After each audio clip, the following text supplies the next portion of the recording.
Merci de regarder Africa Today Télévision. Si vous nous rejoignez, bonsoir à tous. Voici le sommaire de l'actualité. En Guinée, la fête nationale de l'indépendance le 2 octobre prochain sera célébrée dans le Nabaya au mois de décembre prochain. Le report de cette fête est dû au non-achèvement des travaux entamés depuis quelque temps. On parlera santé avec la clôture de la semaine mondiale de l'allaitement maternel ce mercredi à Conakry. La rencontre a permis aux autorités du pays et ses partenaires de renouveler leur engagement en ce sens. L'événement a été présidé par la première dame de la République. Sur le continent, le plus grand camp de réfugiés au monde, Dadaab, près de la frontière somalienne, risque d'être fermé en novembre 2016 pour des raisons de sécurité. Ce complexe accueille entre 300 000 et 500 000 réfugiés, en majorité somaliens. C'est tout pour les titres. Bienvenue à tous dans ce 20h. L'Assemblée nationale de Guinée bénéficie des outils législatifs et de communication. Ces documents présentés et validés ce mercredi à Conakry devront permettre à l'institution parlementaire d'être efficace et mieux se faire connaître auprès des mandats à travers une stratégie de communication agissante. Le compte rendu d'Alpha Omar Diallo. Ces documents législatifs et de stratégie de communication de l'Assemblée nationale sont destinés à qualifier les services techniques de l'institution parlementaire en vue de la rendre performante et visible auprès des mandats. L'élaboration de ces outils a été rendue possible grâce à l'assistance du Programme des Nations Unies pour le développement PNUD à travers le projet d'appui à l'Assemblée nationale financé par le Fonds de consolidation de la paix PBF. Que les bénéficiaires puissent s'approprier de leur contenu et en faire un usage quotidien, et ça contribuera à l'excellence dans le travail parlementaire, à la qualification du travail parlementaire. Ces instruments sont aussi appelés à combler le déficit des parlementaires en matière d'élaboration des propositions de loi. Ils ont de belles idées, mais ils ne peuvent pas écrire par eux-mêmes ces propositions de loi parce qu'ils n'ont pas les outils techniques pour y procéder. Donc nous avons outillé des services techniques compétents pour mettre sous forme légale les initiatives que les députés pourraient prendre à travers un outil qui a été élaboré à cet effet. Aussi, il faudrait que l'institution fasse connaître ses actions à travers une communication rationnelle. Donc nous avons élaboré des outils de communication. Communication interne à l'intention des travailleurs de l'Assemblée et des députés, mais aussi une communication externe à l'intention des autres partenaires de l'Assemblée nationale. Le PNUD demande une bonne appropriation du contenu des documents et à en faire une exploitation rationnelle, ce que les bénéficiaires jurent de respecter. Nous sommes très contents. Nous allons faire un usage très rationnel de ces documents. Ils peuvent être très assurés de notre côté. Le programme des Nations Unies pour le développement entend également s'investir dans l'élaboration du plan de modernisation de l'administration parlementaire de Guinée. Nous nous sommes engagés à faire de la lutte contre la pauvreté, la corruption, la misère et l'ethnocentrisme comme priorité urgente. Ce sont les mots du ministre de l'Unité nationale et de la citoyenneté et Khalifa Gassama Diaby, un message qu'il a lancé à l'occasion de la célébration ce mercredi 21 septembre de la Journée internationale de la paix. Les précisions avec Sayon Kourma. Depuis 1981, les États du monde célèbrent le 21 septembre de chaque année la Journée internationale de la paix, placée cette année sous le thème « Les objectifs de développement durable composantes de la paix ». Cette commémoration est consacrée pour la consolidation et au renforcement de la culture et de l'idée de paix. À l'occasion, les ministres guinéens de l'Unité nationale et de la citoyenneté invitent le peuple à œuvrer de concert pour construire un avenir à l'abri des conflits. Nous nous sommes engagés, comme les 192 autres nations du monde, à faire de la lutte pour les 15 prochaines années contre l'injustice, contre la corruption, contre la misère, contre la pauvreté, contre la faim, contre le racisme, contre l'ethnocentrisme, contre la xénophobie, contre la raréfaction de l'eau, contre la dégradation de l'environnement, contre l'exploitation abusive des ressources naturelles, comme étant des priorités urgentes et vitales. Cette journée a pour but d'inspirer les prochaines générations à devenir des artisans de la paix. La journée de la paix, selon l'ONU, modifie les comportements et encourage à agir pacifiquement tous les jours. D'où l'exhortation du ministre Khalifa Gassama Diaby à œuvrer pour la consolidation de la paix. Nous devons tous nous engager, tous citoyens guinéens, en premier lieu la puissance publique, les gouvernants, pour faire face à ces enjeux, à tous ces défis, afin de nous garantir une société de paix, de justice et de liberté. Chers compatriotes, la priorité urgente et absolue aujourd'hui dans notre pays, pour chaque Guinéenne et chaque Guinéen, pour les partis et responsables politiques, pour la société civile et surtout pour les gouvernants, demeure la construction et le renforcement de la paix dans notre pays. Les Nations Unies invitent tous les États et tous les peuples à cesser toute hostilité. Il s'agit de commémorer chaque année la paix par le biais de l'éducation et de la prise de conscience des problématiques liées à la paix et à la cessation de la violence. En Guinée, l'invite est faite pour sa pérennisation. Chers compatriotes, ensemble, travaillons pour la paix dans notre pays, une paix juste pour qu'elle soit durable. Encourageons et soutenons tous les actes, toutes les démarches, toutes les dynamiques et tous les élans qui vont dans le sens de la construction et du renforcement de la paix dans notre pays. Agissons chacun où nous nous trouvons, en mettant de côté nos égoïsmes, nos obsessions, nos peurs, nos méfiances, nos intérêts matériels et financiers, nos manœuvres, nos rancœurs, pour la construction et la consolidation d'une paix sociale, politique, institutionnelle et durable. La journée internationale de la paix a été décidée il y a 3 décennies en vertu de la résolution 36-37 de l'Assemblée générale des Nations unies, car la promotion de la paix fait partie des principaux buts de l'organisation consacrée par sa charte. On parle santé dans cette édition. Clôture ce mercredi à Conakry de la Semaine mondiale de l'allaitement maternel. Présidée par la première dame de la République, la rencontre a été une occasion pour les autorités guinéennes et ses partenaires de renouveler leurs engagements en faveur de l'allaitement maternel et la santé infantile. Diao Bachir. Selon des récentes enquêtes réalisées par certaines ONG qui œuvrent dans le domaine de la santé infantile et maternelle, 2 enfants sur 5 souffrent de malnutrition sévère. La Semaine mondiale de l'allaitement maternel célébrée chaque année par l'humanité est donc une occasion pour les autorités guinéennes de renforcer leurs actions en faveur de la santé infantile et maternelle. Le lait maternel étant un aliment complet et sain, l'allaitement des enfants devient alors une nécessité pour le développement harmonieux de tout pays. Et le programme des Nations Unies pour le développement s'engage à accompagner la Guinée dans ce sens. Nous allons vous accompagner. Nous accompagnons votre mission en accompagnant également le gouvernement dans son élan de promotion de la pratique de l'allaitement maternel pour la santé, le bien-être et l'épanouissement des mères et des nourrissons de Guinée. Célébrée depuis 1992 par 170 pays dont la Guinée, la Semaine mondiale de l'allaitement maternel a pour but de faire la promotion de l'allaitement maternel pour que l'avenir de demain soit un monde meilleur. La construction de ce monde meilleur, selon la première dame de la République, ne peut se faire sans une synergie d'action. Pour réduire la malnutrition en Guinée, nous devons agir sur ces causes. Ceci nécessite un engagement plus large que celle des professionnels de la nutrition. Elle nécessite l'implication des secteurs clés du gouvernement, des partenaires au développement, de la société civile et du secteur privé. La remise des satisfecits à tous ceux qui se sont distingués en faveur de la santé infantile et maternelle et le choix de la première dame comme ambassadrice pour la même cause ont mis fin à la cérémonie. Aucun gouvernement ne peut financer tous ses besoins en investissement à travers ses ressources propres. Souvent, les nations font recours à des endettements, une pratique qui commence à montrer ses limites. Pour donc inverser la donne, une stratégie est expérimentée et c'est le partenariat public-privé. Le gouvernement s'attribue la démarche et compte définir un cadre juridique et institutionnel. C'est dans ce sens qu'un atelier a ouvert ses travaux ce mercredi à Conakry. Plus d'explications avec Buntoura Bikita.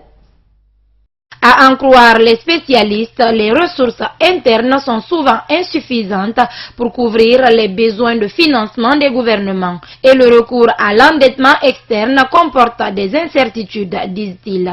C'est pour donc parer à cette nécessité que les partenariats publics et privés apparaissent comme la solution pour le financement des projets. C'est pourquoi cette rencontre d'échange et de partage compte définir le cadre institutionnel et légal des PPP. Faire un atelier sur les partenariats publics-privés est également important, puisque comme vous l'avez, les précédents intervenants l'ont signalé, ce n'est pas une chose facile. Il est très important d'essayer de trouver un bon équilibre entre les besoins des États et ceux du secteur privé. Et cela nécessite également des capacités importantes de montage, de structuration et également de suivi. Cette formation sur les PPP intervient pendant que la Guinée s'apprête à achever un programme macroéconomique. Selon Malado Kaba, cela donne un signal fort aux investisseurs sur la capacité de la Guinée à promouvoir un cadre d'investissement stable. Je pense que cet atelier vient à un moment également très opportun pour nous en Guinée, à quelques mois d'un forum important que nous organiserons au mois de novembre sur la mobilisation des ressources intérieures, et où les partenariats publics-privés sont bien évidemment un instrument de financement pour les besoins importants que notre programme de développement impose. Les partenaires techniques et financiers ont félicité la Guinée pour le choix de cette option de financement. Nous, la Banque mondiale, nous sommes heureux que le gouvernement de la Guinée ait fait le sien, cette approche PPP qui vise non seulement à mobiliser le secteur privé, mais aussi à améliorer l'efficience dans la gestion des affaires publiques. Dans ce cadre, en 2014, sous financement d'un don fiduciaire à l'intérêt de la banque, une mission de la SFI a fait un diagnostic préliminaire et un atelier de renforcement des capacités. Selon la ministre de l'Économie et des Finances, les travaux de cette rencontre permettront d'élaborer un document afin de définir les grandes lignes de la réforme. Résoudre la crise guinéenne par le dialogue informel, renforcer et pérenniser les acquis de la République, tel est l'objectif du forum de la Convention des acteurs non étatiques de Guinée. Ce mercredi, les membres de la structure et les acteurs concernés dans le processus du dialogue étaient en pourparlers au Palais du Peuple. Cette démarche vise à amener les acteurs politiques vers un dénouement heureux de la crise. Moussa Sefa Kamara. Malgré un mutisme chronique pendant un bon moment observé par la société civile guinéenne, alors que le pays traverse une crise sociopolitique dont elle pouvait pleinement jouer le rôle de sapeur-pompier. Mais très malheureusement, les représentants de la société guinéenne sont restés transparentes. La CANEG veut rectifier le tir à la dernière minute. Le représentant de l'opposition républicaine lui pointe un doigt accusateur aux hommes politiques. La course au bien-être des hommes politiques qui parlent, qui discutent sur la vérité, sur le sens aigu de l'intérêt de la nation, qui après cette décision donnent dos à que toutes les décisions qui seront prises au dialogue feront émanation de lois que l'Assemblée sera obligée de voter, parce qu'au sein de l'Assemblée, nous savons que l'intérêt du peuple est mal défendu.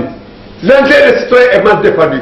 Mais quand le dialogue est fait, le consensus qui est signé à force de loi. Khalifa Gassama Diaby, ministre de l'Unité et de la Citoyenneté, rappelle la complexité de la démocratie et demande aux Guinéens le respect des principes de celle-ci. Mais nous devons accepter d'abord notre statut d'apprentissage d'un système complexe qui n'est pas totalement en conformité avec nos structures culturelles et sociales. La démocratie est un système difficile. Il est difficile parce qu'il contraint chaque être humain à contrôler ses désirs propres. Le dialogue est un élément essentiel du système démocratique. Mais il faut aussi le dire ici. Il faut que nous apprenions dans notre pays à sortir du dialogue perpétuel. Nous avons des normes. Nous devons apprendre à travailler sur ces normes, à les respecter et à les faire respecter par tout le monde. Puisque sinon nous irons de piège en piège. Pour construire une nation, il faut la volonté des citoyens à vivre ensemble, et tel n'est pas le cas en Guinée, précise Amadou Damaro Camara, le représentant de la mouvance présidentielle. Il faut que nous soyons conscients que le tissu social, il ne faut pas se voiler la face, est très fragile, est fragilisé par nous les politiques. Et aussi cette présence est caractérisée par la construction de deux choses, la démocratie et l'État. Dans certains pays, il y a l'État déjà qui existe et qui est fort. La construction de la démocratie est plus facile. Mais dans notre cas, nous n'avons ni l'État ni la démocratie. Et nous croyons qu'avoir des institutions démocratiques fait d'un pays un pays démocratique. Donc c'est un problème de culture. La question qui brûle les lèvres des citoyens, pourquoi ce forum de la CANEG à quelques heures de l'ouverture du dialogue entre le gouvernement et l'opposition républicaine? La Guinée devrait-elle divulguer les informations relatives aux propriétaires réels des entreprises minières par le biais de l'ITIE? Ce sont entre autres des réflexions faites ce mardi lors d'un atelier d'élaboration d'une feuille de route pour la divulgation de la propriété réelle des compagnies minières du pays, initiée par Action Mine Guinée et l'Institut pour la gouvernance des ressources naturelles. La rencontre vise à aider la Guinée à mieux gérer l'exploitation minière. C'est un compte rendu de Dianka Sissé. En Guinée, selon des constats, l'appropriation des compagnies minières provoque souvent des difficultés dans l'exploitation du secteur minier du pays. C'est pour justement résoudre ce problème que l'ONG Action Mine Guinée et ses partenaires ont initié cet atelier d'élaboration d'une feuille de route pour la vulgarisation de la propriété réelle des compagnies minières en Guinée. La démarche vise à créer des conditions permettant une exploitation rationnelle et judicieuse des ressources minières. Nous avons constaté que personne ne sait qui sont les propriétaires réels de ces compagnies minières. On parle de la CBG, de Rusal, de Alufer, de Rio Tinto ou encore de la SAG. On ne sait pas quelles sont les personnes physiques qui bénéficient des dividendes de ces différentes compagnies. Pour Alpha Abdoulaye Diallo de la société civile guinéenne, la mise en œuvre de ce projet pilote permettra non seulement aux Guinéens de s'imprégner des réalités du secteur, mais aussi de bénéficier de ses retombées. Il est extrêmement important que les citoyens puissent savoir que voici les sociétés qui opèrent dans le pays, voici les profits qui sont générés et qui sont les propriétaires de ces sociétés. Par ailleurs, Amadou Ba indique que la vulgarisation de la propriété réelle des compagnies minières permet d'instaurer la transparence dans le secteur. Les éventuels problèmes qui sont posés par rapport notamment au respect de la législation en vigueur, parce qu'une personne qui est très influente, par exemple dans la sphère de l'État, peut avoir la même influence au niveau de ces compagnies minières pour ne pas respecter en fait la législation en vigueur. Ceci est donc l'une des exigences de l'ITIE Guinée sur la transparence dans l'exploitation des industries extractives. Les sapeurs-pompiers ont fait une démonstration d'intervention ce mercredi au site de l'EDG à Tombo dans la commune de Kaloum. Un exercice qui intervient dans le cadre de la semaine de sensibilisation et d'information sur la prévention des accidents, la santé et sécurité au travail initiée par le groupe Veolia. Une démonstration qui fait partie des 3 activités retenues en Guinée dans le cadre de cette semaine de sensibilisation. Le point avec Soirée Boubacar. Oui, commandant de Kaloum, incendie au central Tombo. Cette scène est un exercice de simulation et de démonstration des secouristes en cas d'accident de travail. Et cela fait partie des techniques de sensibilisation pour prévenir et limiter les conséquences des accidents de travail au sein de l'électricité de Guinée et DG. Une sensibilisation initiée par Veolia, partenaire de DG, pour amener l'ensemble des travailleurs à prendre conscience de leurs responsabilités en matière de prévention des accidents au travail. Une première en Guinée qui réjouit d'ailleurs les sapeurs-pompiers. Non, je félicite ceux qui ont initié cette chose, parce que ça fait 11 ans que j'interviens. On n'a jamais initié cette sorte de choses. Donc je pense que ceux qui sont en train de travailler actuellement, ils ont une notion de sécurité, hygiène. Au cours de cette séance, utiles conseils ont été prodigués aux travailleurs des DG sur le comportement adopté en cas d'accident. Pour Loïc Durand, directeur des ressources humaines de l'EDG, la santé et la sécurité sont une préoccupation de tous dans un service. Une prise de conscience que la santé et la prévention est l'affaire de tous, pas simplement d'un chef, d'un directeur, d'un administrateur général. Et donc nous sommes tous concernés par notre santé, nous sommes tous concernés par notre prévention et surtout la prévention des accidents qui reste le thème majeur de cette semaine. C'est zéro accident car il ne doit plus y avoir de morts, il ne doit plus y avoir de blessés graves. Et pour atteindre cet objectif zéro accident, le partage de l'information s'avère nécessaire. C'est pour cela que la direction de l'EDG entend profiter de cette semaine de sensibilisation pour marquer un nouveau point de départ. Et c'est un peu, je dirais, le point de départ de cette semaine qui va nous permettre de démultiplier ces opérations d'information, de prévention et surtout de sensibilisation à notre propre santé et à notre propre sécurité. Dans les jours et semaines à venir, les DG comptent former et outiller tous ces travailleurs afin de leur permettre d'avoir la culture de la santé et la sécurité au travail pour en faire une préoccupation constante. La célébration dans le Nabaya de la fête nationale de l'indépendance du 2 octobre est reportée au mois de décembre prochain. Le non-achèvement des travaux amorcés depuis quelque temps est à la base de ce report. Pour le préfet de Kankan, cette mesure vise à mieux préparer ces festivités. Le décryptage avec Oumar Sow. Depuis l'arrivée du professeur Alpha Condé à la tête de la magistrature suprême, la fête commémorative de l'accession de la Guinée à la souveraineté nationale est devenue tournante dans l'arrière-pays. Une délocalisation qui vise à rendre accessibles aux populations les infrastructures sociales de base. Pour ce 58e anniversaire, c'est la Haute-Guinée qui est à l'honneur. Mais à quelques jours de ces festivités, les travaux ne sont toujours pas finis. Conséquence, la cérémonie est repoussée pour le dernier mois de l'année 2016. Une contrainte expliquée ici par le préfet de la localité. On m'a instruit de dire que la fête sera décalée pour le mois de décembre, dans le but d'achever très rapidement les infrastructures qui sont en cours de construction. Et là aussi, cela a été dû aux difficultés financières, aux contraintes budgétaires que le gouvernement a connues durant ces 8 derniers mois. Et ces contraintes sont levées maintenant à partir du 1er octobre et cela va permettre au gouvernement d'achever très rapidement les différents travaux. Cela fait des mois depuis que les travaux de ces ouvrages ont été lancés et selon le préfet, leur exécution est à 90%. Les travaux sont très avancés, nous sommes à 90%. Il y a d'autres qui sont finis et remis, notamment la résidence de monsieur le gouverneur de Kankan, le bloc administratif de la région de Kankan, le commissariat central de Kankan, le lycée d'excellence de Kankakoura, l'un des lycées les plus modernes. Monsieur le ministre est avec vous et je salue à visiter ces lieux. C'est vraiment une école de référence. Si la sécurité urbaine de Kankan qui est achevée. Les contraintes budgétaires, l'équipement de ces infrastructures une fois achevées sont entre autres difficultés qui ont occasionné selon le préfet le retard de l'exécution des travaux des chantiers de la Haute-Guinée devant abriter cette fête de l'indépendance nationale.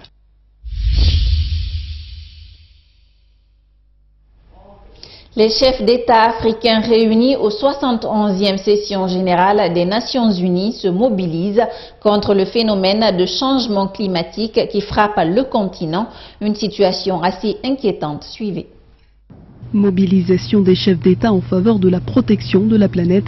Selon des recherches de la Commission économique pour l'Afrique, une montée des températures mondiales de 2 degrés d'ici 2050 pourrait provoquer une baisse d'environ 4,7% du PIB africain. Le continent peut encore retourner la situation en sa faveur et parvenir à un développement plus résilient et inclusif, mais à plusieurs conditions. Notre planète est grandement menacée. Partout, le réchauffement planétaire menace notre existence à grand renfort d'ouragans, de cyclones, de tremblements de terre, de feux de forêt, d'inondations extrêmes et de sécheresses. C'est ici, dans cette assemblée, que nous devons faire des choix pour notre humanité. C'est nous qui devons les relever, personne d'autre. D'autres défis figurent dans l'agenda du continent africain. Depuis septembre 2015, les dirigeants du monde entier ont adopté le programme de développement durable de l'ONU, un programme articulé autour de 17 objectifs pour mettre fin à la pauvreté, aux inégalités et s'attaquer au changement climatique. Nous allons relever ce défi dans le cadre des 17 objectifs de développement durable, mais ce n'est que le début. La pérennité de cette quête, la réalisation de ces objectifs passe par une compréhension mutuelle. Nous devons œuvrer de concert en tant que communauté. Les objectifs de développement durable sont nombreux et ambitieux et le temps imparti pour les accomplir limité à l'horizon 2030. Il est ainsi urgent d'accélérer le programme d'action des ODD face à la conjoncture de mondialisation. Au Kenya, les autorités annoncent la fermeture du plus grand camp de réfugiés au monde, Dadaab, pour des raisons de sécurité. Le complexe accueille entre 300 000 et 500 000 réfugiés, majoritairement somaliens. Regardez. Dadaab, une ville du comté de Garissa au Kenya, proche de la frontière somalienne. Ils sont entre 300 000 et 500 000 Somaliens à avoir fui la guerre et à s'être réfugiés dans cette ville kenyane, faisant de Dadaab le plus grand camp de réfugiés au monde. Mais pour des raisons de sécurité, les autorités kenyanes ont décidé de fermer le camp en novembre 2016 et d'aider au retour des réfugiés en Somalie. Bien que cette décision ne fasse pas l'unanimité, elle s'y apprête activement. Le Haut Commissariat de l'ONU aux réfugiés était censé fournir les ressources. Ces réfugiés sont censés obtenir des vivres. Nous avons également besoin de transport pour eux et nous avons besoin d'un forfait pour leur réinstallation en Somalie. Le budget n'a pas été, à mon avis, suffisant, mais nous avons déjà préparé 126 000 réfugiés. Ils sont prêts, ils sont sensibilisés, nous les avons contrôlés. Ils sont prêts à se déplacer, même demain, mais nous n'avons pas la capacité nécessaire de le faire. La Somalie connaît toujours une situation sécuritaire et économique très instable, ne permettant pas le retour de ces milliers de réfugiés. Cette problématique autour de la fermeture de Dadaab met en lumière un problème très actuel, les conditions humanitaires des réfugiés et leur réinsertion dans leur pays. Une question largement débattue à l'ouverture de la 71e Assemblée Générale des Nations Unies. Nous sommes les témoins d'une des tragédies les plus graves depuis la création des Nations Unies. Même si les migrations font partie de notre histoire, alors que des populations sont en quête d'une vie meilleure, nous sommes frappés par des crises humanitaires, des conflits et des catastrophes climatiques. Des populations d'Afrique, d'Asie, du Moyen-Orient ont fui leur pays, continuent à fuir la Syrie, l'Irak, la Somalie et d'autres points de conflit en quête de dignité, étant donné que cet élément n'existe plus dans ces pays. Il y a 65 millions de personnes déplacées dans le monde, dont 21 millions réfugiés. À l'issue du mini-sommet sur la crise des réfugiés et migrants, seules des déclarations d'intention ont été faites. Les engagements concrets ont été repoussés au pacte mondial sur les réfugiés qui aura lieu en 2018.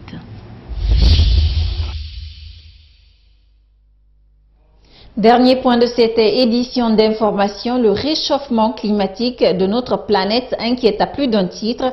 Les dirigeants du monde se sont réunis pour en parler. La rencontre a pour objectif accélérer le processus de ratification de l'accord de Paris sur le climat adopté à la COP 21. Reportage. Ratifier le texte au plus vite. En présentant un document officiel ce mercredi devant l'ONU, ce devrait être au tour de pays comme le Brésil ou encore le Mexique de rejoindre l'accord sur le réchauffement climatique. Un pas de plus vers sa mise en œuvre, mais pour François Hollande, le temps presse. Cet accord était historique parce que pour la première fois, la communauté internationale rassemblée acceptait de s'engager pour réduire le réchauffement climatique. Et pourtant, devant vous, je l'assure, une fois encore, malgré le caractère majeur de cet accord, il n'y a pas de temps à perdre. Le texte, pour entrer en vigueur, doit être ratifié par 55 pays et totaliser 55% des émissions de gaz à effet de serre. Début septembre, le coup d'accélérateur est finalement donné quand la Chine et les États-Unis, les deux plus grands pollueurs de la planète, ratifient conjointement l'accord de Paris. Si nous n'agissons pas vigoureusement, nous aurons à payer le prix de migration massive, de villes submergées, de personnes déplacées, de réserves alimentaires qui fondent et de conflits générés par le désespoir. Parmi les 29 pays déjà signataires, les pays les plus vulnérables au réchauffement climatique, comme les Maldives, les îles Fidji ou encore les Seychelles, et qui représentent à peine 1% des émissions de gaz à effet de serre. Fini cette édition d'information. Merci à tous pour l'attention. Excellente soirée à vous.